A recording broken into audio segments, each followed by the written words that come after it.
that Shaheen has here. Yeah, I'm very worried about the fact that most of the stuff going on in this deck is at sorcery speed. You're looking at Smallpox, Damnation, Planeswalkers, and their activations. None of these are that great at interacting at instant speed. There are 4 copies of Dismember in Shaheen's deck, and that, of course, is very helpful.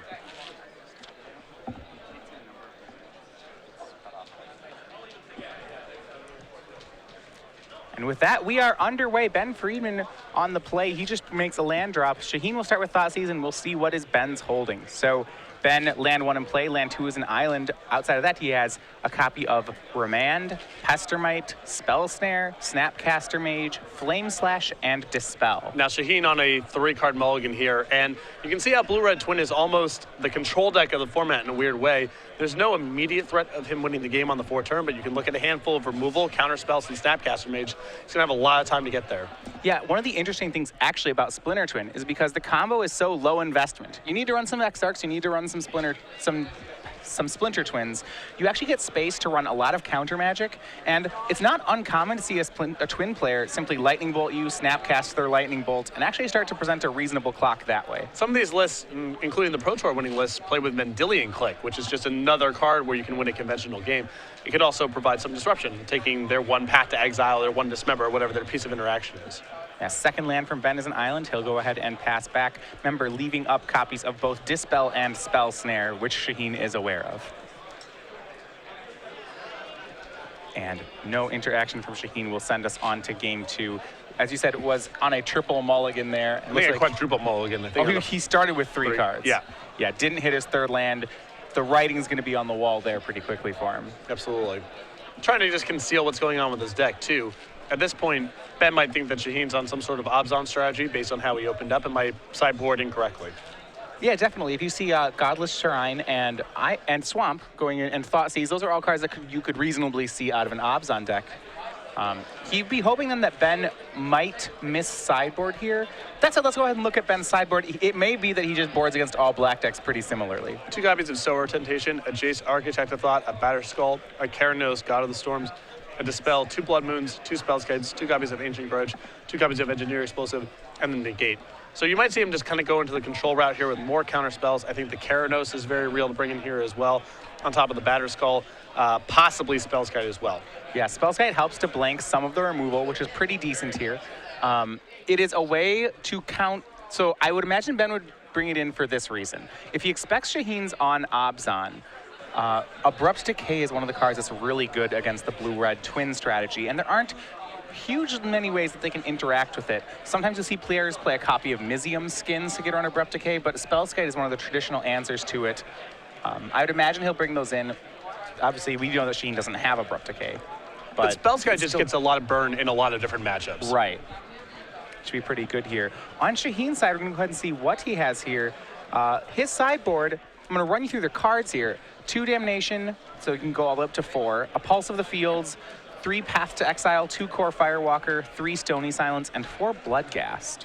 So I like the 3 copies of Path to Exile here, just more efficient removal. Past that, I don't think the sideboard offers up very much. They're for different matchups here. Yeah, one thing that you will see with these black modern sideboards is there's a lot of different really linear strategies that are very powerful. So somewhere between 5 to 10 cards of their sideboards really are just earmarked for one matchup. You'll notice that Shaheen's sideboard has 2 copies of Core Firewalker, that's basically for burn, 3 copies of Stony Silence, which is for affinity, and that's a concession that you really have to make to some of the strengths of the format. Exactly, and Stony Silence is so high impact in its appropriate matchup. Core Firewalker and Pulse of the Fields are so powerful against burn that even if they're narrow, they're going to pull their weight over the course of a 9-round tournament. Yeah, now I'm interested, a full 4 copies of Bloodghast in his sideboard. I'm assuming that's for attrition matchups, but still, that's the kind of card which you normally would see in a main deck.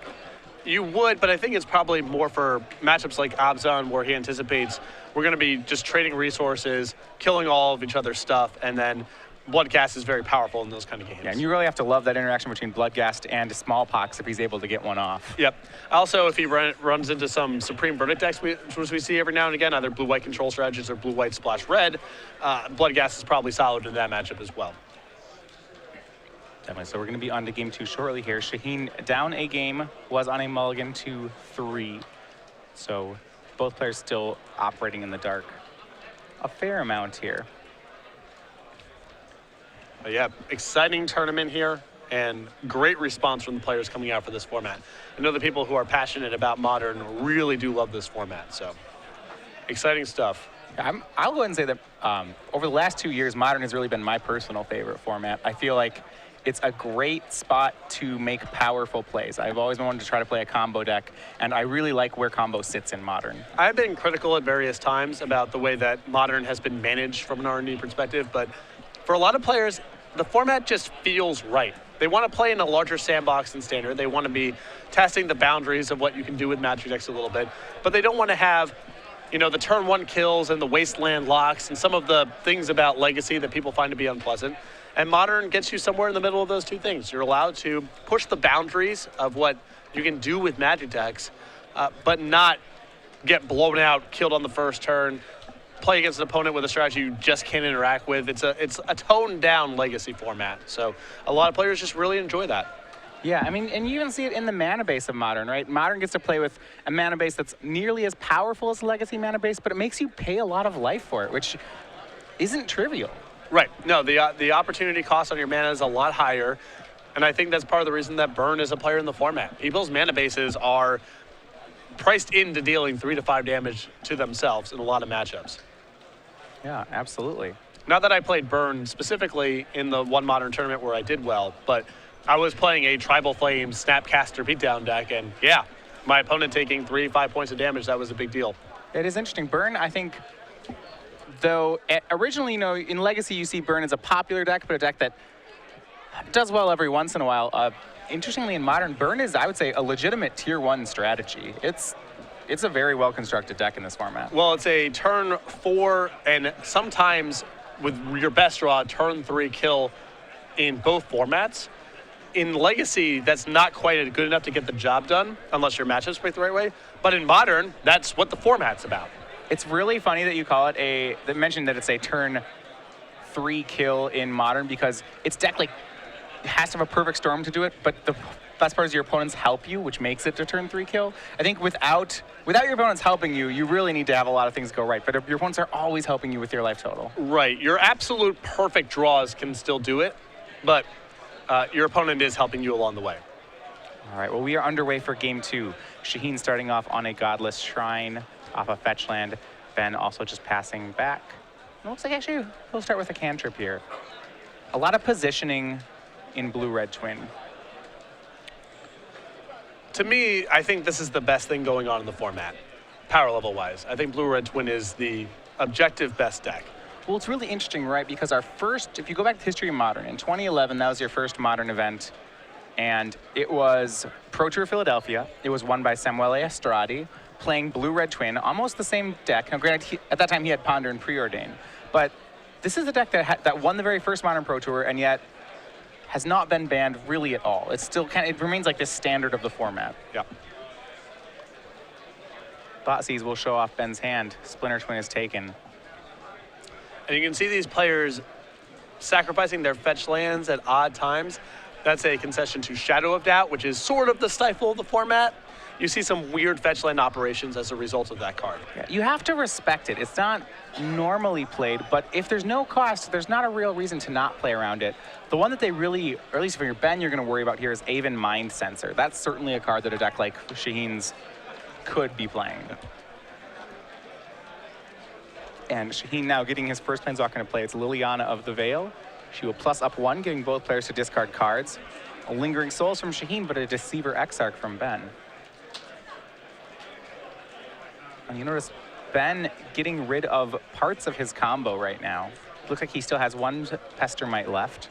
Electrolyze in hand, as well as Vendilion Click. And Shaheen, he's carved out a very good game plan here, which is take the Splinter Twin, which is the immediate threat, and then put Ben in the Hurt Locker. Just use these attrition effects to wear him down to the point where he can't really get his combo off. And I want to show some sequencing from Shaheen here. He's going to go ahead and Thoughtseize before playing his land. So he's going to look at Ben's hand. He knows Ben has a Vendilion Click. If Ben plays the Vendilion Click in response, then Shaheen will go ahead and play his 4th land and he'll go ahead and -2 the Liliana to get rid of the Vendilion Click. So Ben wants to flash into play here, but can't really. See, Shaheen hasn't used the Liliana yet. And I think that Ben doesn't want to flash in the Vendilion Click under any circumstances, because Shaheen also has the option of plussing Liliana and just flashing back Lingering Souls which puts Sure. Vendilion Click in a pretty awkward squeeze. So I think that Vendilion Click is not a card that Shaheen is worried about, given the resources that he has, and not a card that Ben's going to lean on here to really do anything because, again, Shaheen flush with answers. Yeah. Well, Ben does have right now have the Lingering Souls covered with Electrolyze, if Shaheen lets him keep it. We see here Ben with 3 creatures. It's Pestermite, Exarch, Vendilion Click, a 4th land in terms of island, and then that Electrolyze. So he does have a setup which Shaheen has to respect, that if Ben just draws Splinter Twin off the top of the deck, he could have a kill as early as next turn. But it does require Ben to commit one of his creatures to the table right now, which is very dangerous against Shaheen's strategy because Ben can anticipate the creature's just going to die. So it's Ben would ideally like to draw a Splinter Twin and then go for the combo, but Shaheen may not allow him that kind of wiggle room with his resources. See here, it looks like another Thoughtseize in Shaheen's hand, actually. So, along with Phyrexian Arena. So, we may see more than one card get taken this turn. Yeah. I mean, Shaheen's deck, I'm not sure if the matchup is good here, but he definitely has a game plan, no doubt about it. Pestermite will be taken. Shaheen going for the combo pieces. If he's taking Pestermite, you think he's going to come back for the Exarch? If I'm in his spot, I actually like trying to land the Arena this turn, because Ben's not just going to put the Deceiver Exarch out there hoping to draw Splinter Twin, and you get an opportunity next turn to Thoughtseize. See, it looks like 4th land, Thoughtseize, and Arena are Shaheen's options. And given Shaheen's life total here, he's on 15. I think that plussing Liliana here might be better than casting the Thoughtseize anyway, if it's a choice between the two. Yeah, he may do all. We'll see here. Second Thoughtseize fired off by Shaheen. Down to 13. He'll go ahead and take Electrolyze, it looks like, wanting to protect those Lingering Souls tokens. And also, at this point, giving Ben a random draw is very dangerous for the strategy that Shaheen's trying to employ here. The more that he can make Ben live off the top, the more Shaheen can just run him out of things to do. And so Shaheen then plussing Liliana, discards his last card, flashes back Lingering Souls. Ben keeping a hand of just land and Deceiver Exarch. He's going to go ahead and play into that top deck Splinter Twin, flashing Deceiver Exarch in on the end step. I actually like this play because the way the game's going here, Ben's going to get his entire hand stripped. I think this is his best shot of winning the game, even though it's a low percentage chance. He's only got the 3 twins left in the deck, but it's not getting better for him. Shaheen's running him out of things to do. Shaheen has a well-protected Liliana at this point. Can Ben draw Splinter Twin? Was not slammed down. Liliana drops down to 4. And Spellskite was the draw for Ben. That actually will give him another shot at drawing Splinter Twin. Yeah, the next best thing after drawing a Splinter Twin here for Ben is drawing a creature, because the creature protects him from Liliana's Edict effect and gives him one more shot at it. Yep, Shaheen will make Ben sacrifice the Spellskite. Swings in with 1 creature, and then here comes one of the Bloodghasts out of the sideboard for Shaheen. Exarch attacks again, but now Liliana poised to take care of Deceiver Exarch, and she will do just that. Ben loses his creature, takes 3, goes to 14. Vault of the Archangel. Oh, wow. Got all the old hits here. So Vault giving Shaheen's creatures Death Touch and Lifelink, that will pull him out of range of any sort of tempo Lightning Bolt strategy that Ben could come up with. Yeah, Ben has now assembled the combo or bust. To be fair, Shaheen's out of disruption at this point. If Ben just draws into the combo, he does have a couple turns to draw into it and execute it. Yeah, it's not all doom and gloom just yet. Tectonic Edge for Ben. We'll see if he does take care of that Vault. Or maybe just the Godless Shrine. Yeah, Shaheen's only got the 1 white source of mana, so cutting him off, that's pretty valuable. I think at this point, Ben wants to give himself the opportunity to... He has Remand in hand, so he wants to Remand into a 3-mana creature, be able to play it in 1 turn, and hope to draw Twin again. Ben down to 8. Second Bloodghast here from Shaheen.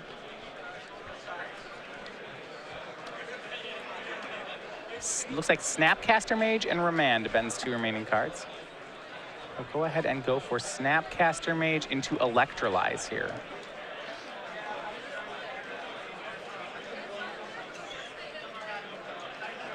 And see what he chooses to Electrolyze. Remember, those Bloodghasts He's only going to kill one Bloodghast. They do have haste if Shaheen's holding a land in his hand. And Ben does have a Snapcaster Mage back to block a Bloodghast that can't block a Souls token, so I like doing it that way. And 6 for Ben. Hand is Remand and one other. We'll go ahead and Tech Edge away the white mana source, so no Godless Shrine for Shaheen. Ben just trying to buy turns to draw into the combo, it looks like here. Yeah, he's got Remand and Snapcaster Mage back in hand. So he's just hoping that Shaheen casts literally anything, gives him the shot of drawing some cards. Again, he only needs 2 cards to go off, and a lot of his draws give him more time. And here's the power of Shaheen's graveyard strategy. He takes a whole turn there without actually casting a spell for Ben's Remand. Plays Fetid Heath, that gets Bloodghast back into play, and then activates Vault to the Archangel again. Was not anticipating Bloodghast coming in this matchup, but I think Shaheen just feels he needs more pressure to back up his removal.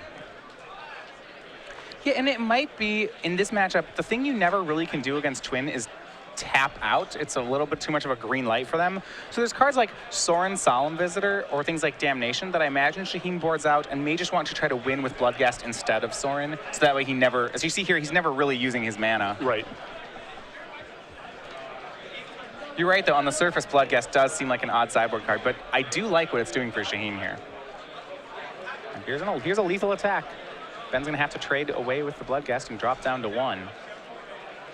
He does have a Splinter Twin in hand.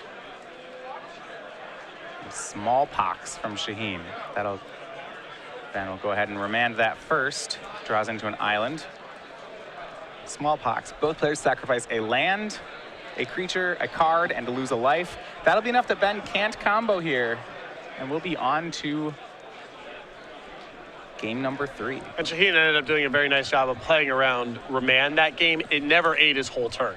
Yeah. You want to get into a spot where Remand is just, they cycle and you can recast your spell immediately. Yeah. When it eats your whole turn, that's when the card's at its peak. And Ben on the last turn actually did give himself a number of outs. Had that Remand hit one of his creatures, he would have had just enough cards to still pull off a twin combo there. For all of the beatdowns Ben took that game, his resources got stripped away. He got Thought Seized a bunch of times. He was still not that far off from going off. A real testament to the resilience of this deck. Yeah. The deck is decent at playing around discard, mainly because it has a lot of redundancy in it. You see four copies of Deceiver Exarch, 2 copies of Pestermite, 4 copies of Splinter Twin, and 4 copies of Serum Visions to help put those pieces together. Another benefit is your opponent is rarely going full throttle at you because they have to leave up mana holding up their removal spells. They really can't. Or their counter spells, because at a moment's notice you can just win the game. We saw Ben there. He still could have won the game on the 4th turn through all those Thought Seizes if he just drawn Splinter Twin on the appropriate turn. Yeah, and I think this is actually one of the interesting things you see in Modern, and it's been talked about a bit, is that as far as like the disruptive decks, your control decks, in Legacy, when I'm playing a combo deck, I expect to play against cards like Daze, like Force of Will. Blue, I expect blue mana to come out against me. Whereas the control decks in Modern, the black disruption is actually a lot more powerful than the blue disruption. The black decks can bring in, they have Thoughtseize, Inquisition of Kozilek, cards like Liliana, which actually are pretty good as a lot of the combos are creature based. Well, they sort of fill different roles in my opinion. I think the black cards, Thoughtseize and Inquisition, they're a lot more surgical and efficient at just disrupting.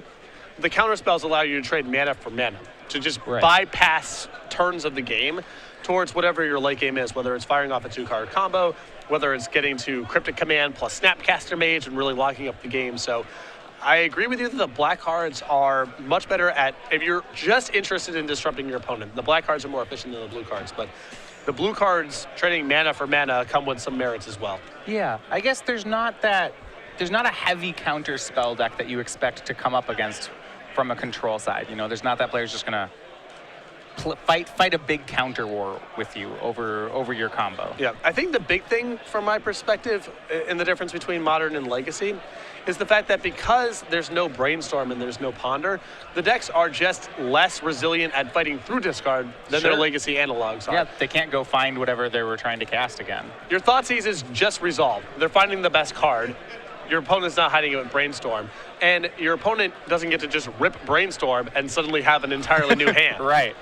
So they can't hide their cards from your Thoughtseize, and they can't go get other copies as easily. Exactly. So even though Thoughtseize, the text box doesn't change between Modern and Legacy, the surrounding cards make it more potent in Modern than in Legacy, in my opinion. Yeah, and that's really one of the things. So the first Modern Pro Tour, we had Ponder and Preordain both legal.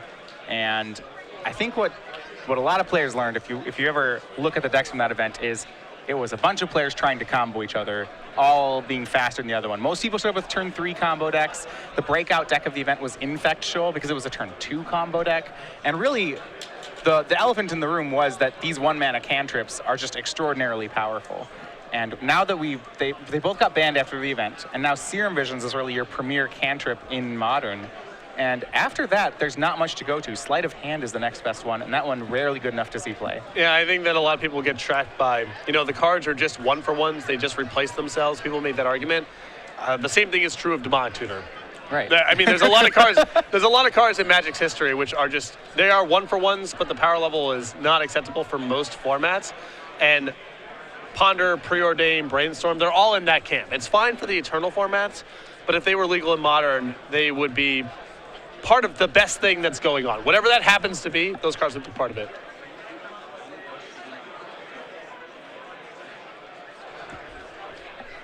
And we are underway game 3. Shaheen on the play starts off Godless Shrine and turn 2 Bloodghast. And if Ben put Shaheen on the draw, that's a very interesting decision.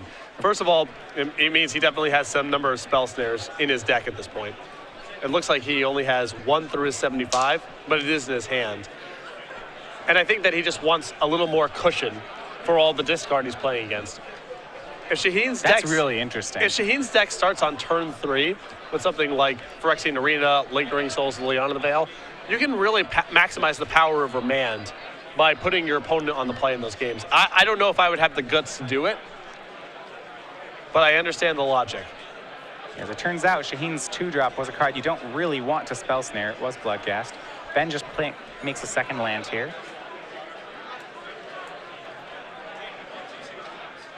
That Heath to play. Shaheen does have that Phyrexian Arena you were mentioning. And this is really Shaheen's last turn where he can tap out for something. After this, he runs a real big risk. Yeah. So he had the choice between Arena and Liliana. He'll go back to the Planeswalker that served him so well last game. It's going to be Liliana of the Veil. And you can see some reservation on Shaheen's side of the table for playing anything at all because it's so bad for him if Ben has Remand. But at some point, he's just got to cast his sorceries. Right. He's got to cast his enchantments, his Planeswalkers. He can't sit there forever. Ben certainly has gone bigger. He has lands all up through 6 in his hand, it looks like. Thought Scour, Spell Snare, and the Jace Architect of Thought out of the board looks like it's come in. Yeah, another piece of just weathering the storm of attrition. Yeah, it's a good card advantage engine. Actually serves a pretty interesting role in the Splinter Twin Mirror as well, as they cannot combo with Deceiver Exarch in play if you have one. Yeah.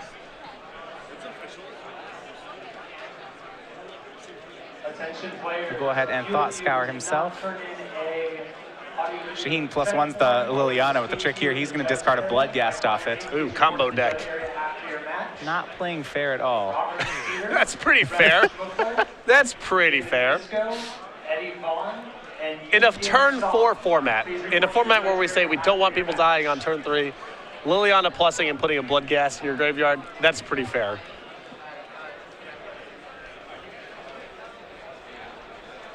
Ben finds one of his combo pieces this turn. It looks like it's Deceiver Exarch as the draw. Do not believe he has the Splinter Twin half yet. At the same time, I'd be very surprised if Shaheen were to not leave up mana from here on out. He's got a great board presence right now. 2 Bloodghasts. His draw for the turn was a Smallpox as well. Smallpox, another card that incentivizes Ben to put Shaheen on the play. Liliana's going to plus here. And Shaheen's gonna, I mean, he's really going to town with these Bloodghasts right now, getting value. If he's able to cast that Smallpox, which I think we'll see him do, he'll get to go ahead and sacrifice a Bloodghast to it to get them all back. And actually keeping Ben off mana is pretty relevant for Shaheen. He can't do anything until he gets to 4. Right. I mean, he can do stuff, but none of it really matters. Land, Smallpox, Phyrexian Arena, the remaining cards for Shaheen. Remember though, Ben at the ready with the Spell Snare there. Bloodghast will attack. Ben gonna go ahead and flash a blocker into play. This is gonna play into Shaheen's hand pretty well, except Ben, heads up play here, goes ahead and untaps his Steam Vents, so he'll get to keep Spell Snare up. Yeah, and that's really good if Shaheen's follow-up here is Smallpox. Yeah, Ben could not Spell Snare faster. Smallpox is the play for Shaheen. It gets Spell Snared. Shaheen makes land number 4, brings back both Bloodghasts, and passes. And that was a twin off the top. And Splurgeon off top gets it. Ben Friedman in 3 defeats Shaheen Soorani. Very well navigated there. And I like Ben going for it. Again, it looks like he's just rolling the dice, but given the nature of Shaheen's deck, the amount of discard, there's an active Liliana in play. He can't sit on a bunch of cards and wait for the perfect moment. He's just got to go for it.